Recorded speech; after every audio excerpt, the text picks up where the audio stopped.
In a village nestled between snow-covered hills and dense pine forests, time moved slowly. The chiming of the church bell marked noon, and the scent of burning firewood floated through the crisp winter air.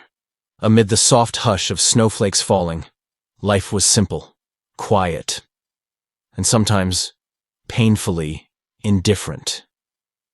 This village was the kind of place forgotten by maps but remembered in stories passed from one generation to another. Its roads were cobbled with stone, uneven and worn smooth by countless footsteps and cartwheels. Cottages leaned slightly to one side, their chimneys puffing out lazy ribbons of smoke that danced into the sky. Children wore hand-knitted scarves passed down from older siblings, and the marketplace still closed when the church bells rang. The seasons painted the village in a carousel of beauty, but none more so than winter. It blanketed every roof, every branch, and every forgotten bench in the park. It silenced the world, leaving behind a calm that wrapped around the heart like a woolen coat. Yet, beneath this serene beauty, lay a stillness that wasn't always kind. People here had grown used to survival. The cold taught them to guard their warmth, not just in coats and fires, but in hearts. Neighbors nodded politely, but rarely invited each other in. Kindness was rationed, much like sugar or tea. And amid this chill, not of temperature, but of spirit, lived a child who hadn't yet learned to be afraid of warmth. Her name was Alara. Alara had a way of noticing the things others didn't. She saw how the frost curled around window panes like lace. She counted the birds that huddled under the eaves. She knew which trees cracked the loudest when the wind shifted. While others passed by with their collars up and heads down, Alara walked with wonder. She lived in a modest cottage at the edge of the village with her grandmother, a quiet woman with silver hair and hands always busy, knitting, chopping, mending. Alara's parents, the villagers whispered, had been lost in the fire on the eastern road, though no one dared to say more. But Alara never asked. Her world was filled with now, with snowflakes and warm bread, and the sound of the river beneath the ice. Every morning she would rise before the sun, light the fire with trembling fingers, and feed the chickens. Then, she'd wrap herself in her oversized coat and walk to the schoolhouse, a small building that tilted slightly eastward and always smelled faintly of ink and pine. It was after school, one cold afternoon, when our story begins to turn. That day, the snow was falling slow and heavy, muffling even the sound of footsteps. Alara, as always, stopped by the bakery. She traded her last 2 copper coins for a half loaf of bread, still warm, wrapped in brown paper. She pressed it to her cheek and smiled. As she walked toward the church steps, her usual resting place, she noticed a figure across the street. It was still, almost invisible in the curtain of snow. But Alara saw it. A dog. Not the playful village kind with jingling collars and muddy paws. This one was different. Larger. Thinner. Covered in matted fur that once might have been golden, now dulled by dirt and cold.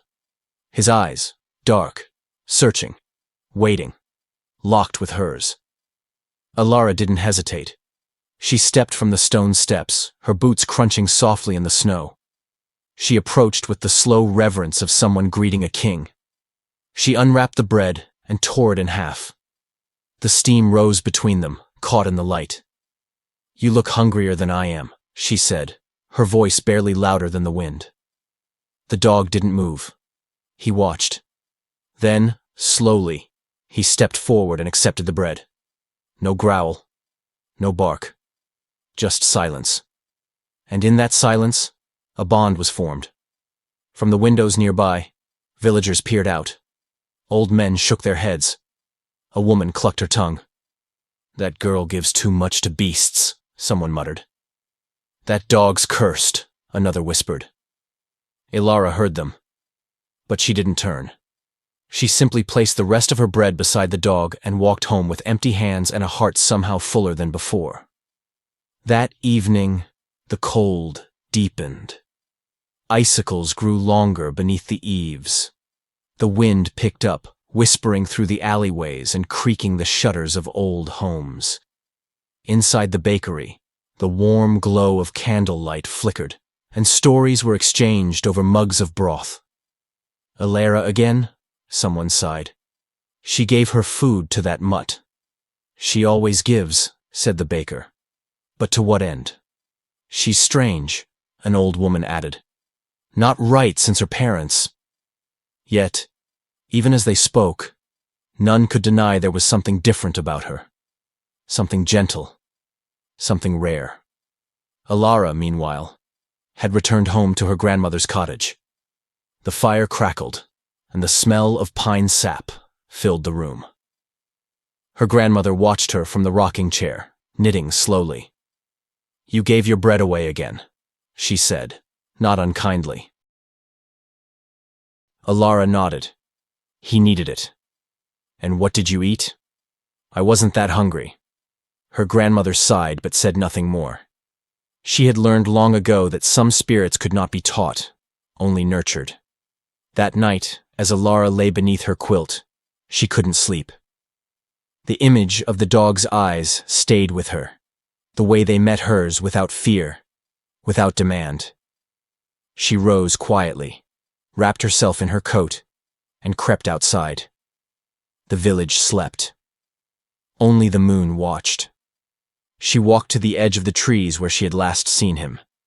There, she placed a folded piece of cloth, an old scarf of her father's, and beside it, a small piece of dried meat from their kitchen. She whispered into the darkness, "I hope you're warm tonight." Behind her, a snow-covered branch creaked. But she didn't turn. She simply stood for a while, watching her breath curl into the air like smoke, then walked home. The next morning, the scarf and meat were gone. In their place, faint paw prints led back into the forest. But not just one set. 2. In the days that followed, Alara kept returning to that spot. Sometimes she left food. Sometimes just sat quietly beneath the trees, humming old songs her mother used to sing. The dog never approached again. But sometimes she felt him there, watching. Word spread through the village. Children whispered stories about the wolf girl. Adults shook their heads. Some were worried. Others, amused. The blacksmith warned, "That animal will turn wild. You'll see. One day she'll be bitten." But others noticed something too. The birds gathered near Alara. The cats followed her on quiet steps. Even the horses seemed to nod when she passed. One afternoon, as she walked home from school, a group of boys blocked her path. "Are you the dog's wife?" one sneered. "Do you eat raw meat too?" They laughed. Alara said nothing. She looked past them. Over their shoulders, in the distant tree line, a shadow moved. The boys noticed too. Their laughter faded. What was that? No one answered. The next day, a new set of paw prints appeared beside the schoolhouse door. Fresh, large, protective. Alara began drawing pictures of the dog. Dozens of them, in charcoal and ink. She gave him names like Watcher, Snowfoot, and King. Her grandmother hung one on the wall, despite what others might say.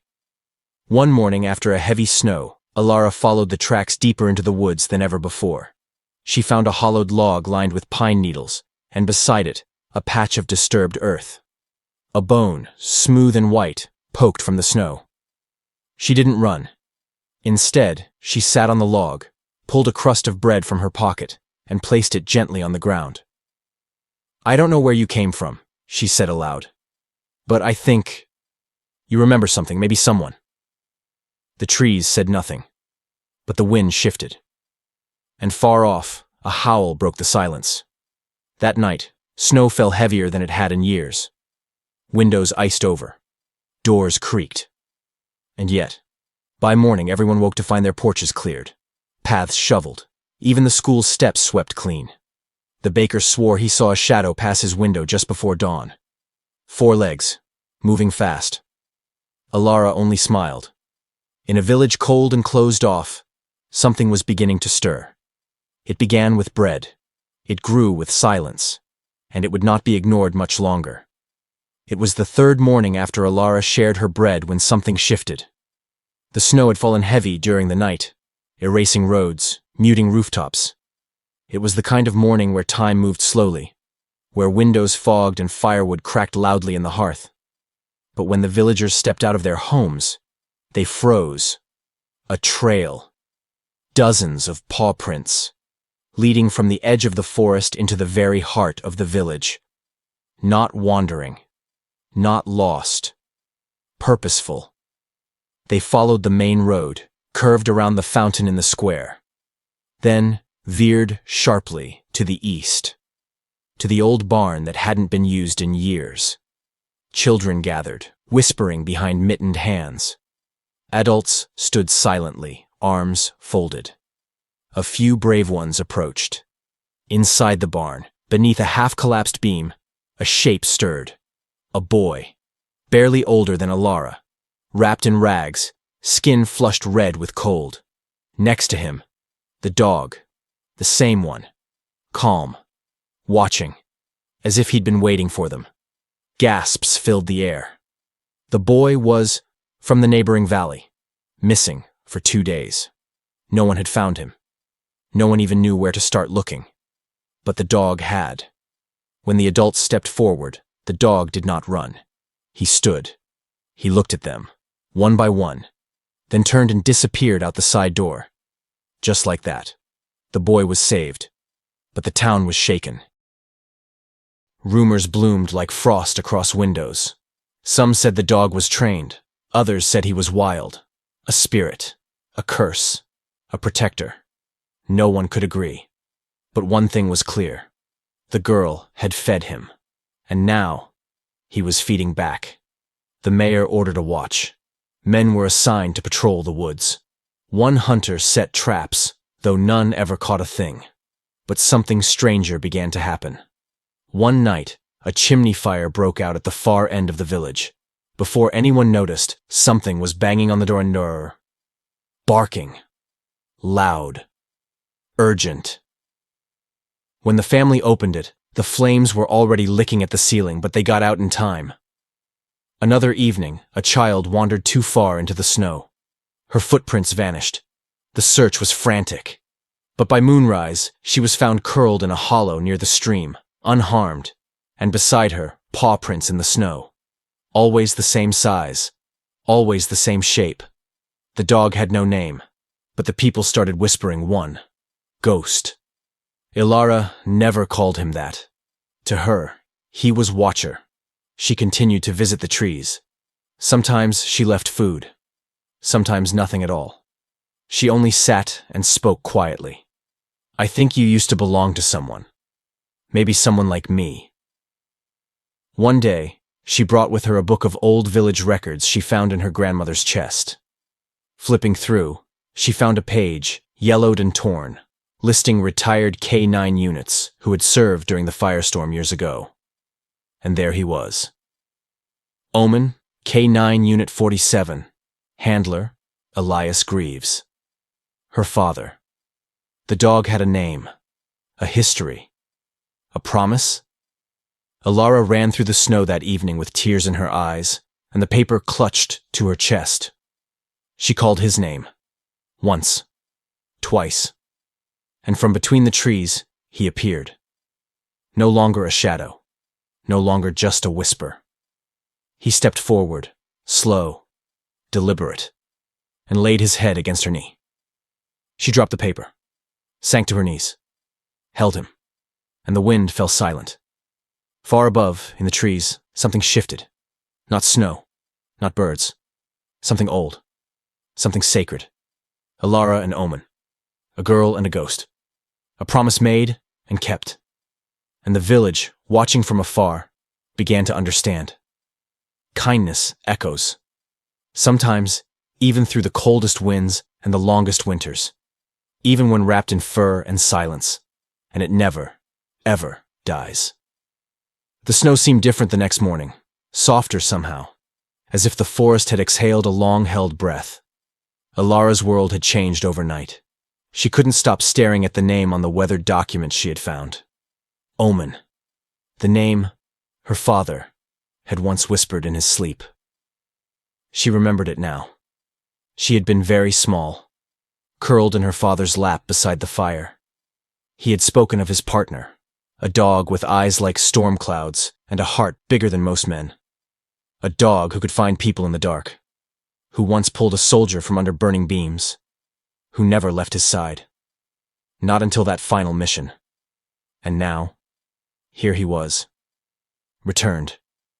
Somehow, some way, Omen had survived. Lived in the shadows. Watched. Waited. For her. She spent the following days with him. Quietly. Secretly. She no longer needed to coax him. He came willingly. Sat beside her beneath the trees. Rested his head in her lap. And slowly, Alara began to notice more. Omen wasn't just any dog. He knew things. Felt things. One day, she tripped on a patch of black ice and fell. Before she even hit the ground, Omen had rushed forward, breaking her fall with his body. Another time, he led her away from a trail just moments before a dead branch, heavy with snow, collapsed onto the path. She began to test him, gently.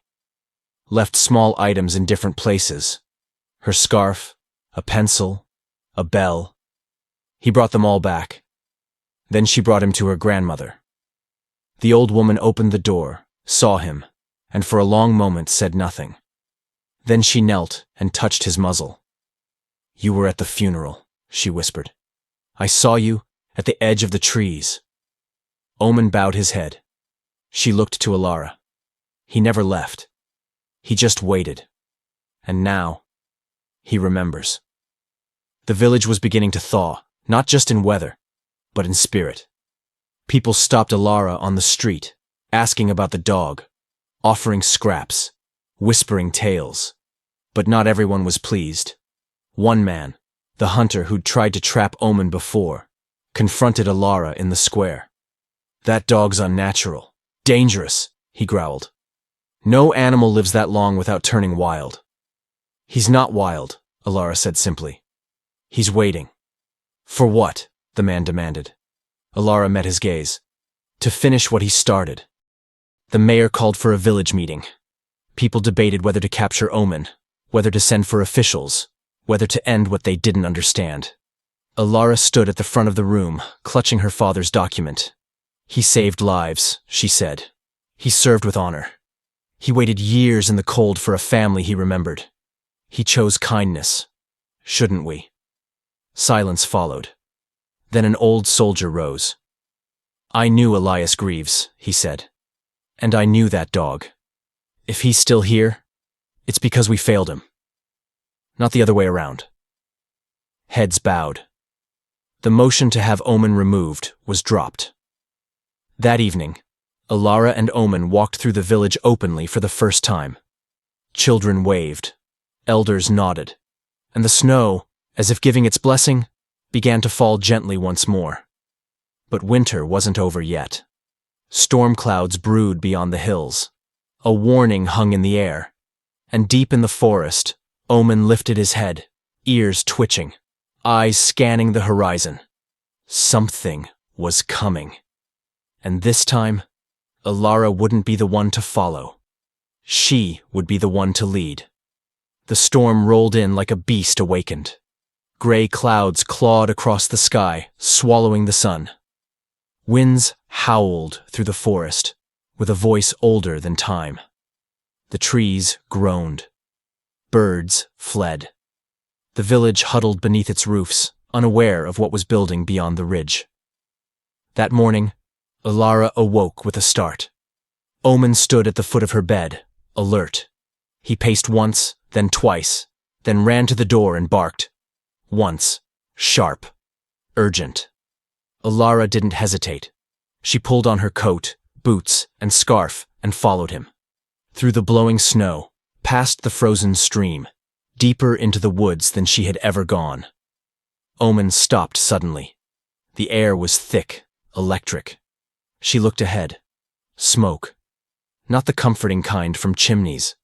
This smoke was dark, fast, rising from the trees. A school bus lay tilted at the edge of a narrow forest road. One wheel was off the ground. Inside, shapes moved. Children. Trapped. Crying. Alara ran. She reached the door, banged her fists. It wouldn't open. The driver was unconscious. The bus groaned beneath the weight of ice-covered branches above. Omen barked again, then turned. Ran. Alara didn't understand at first, but then she saw. He was leading them, circling the children inside, barking directions, herding, urging them out the back emergency door, now cracked open thanks to a fallen branch. One by one, they followed, stumbling, shivering, until only Alara remained. She was helping the last girl out when she heard it. The snap. Above them, a massive branch, thick as a man, began to fall. Omen leapt.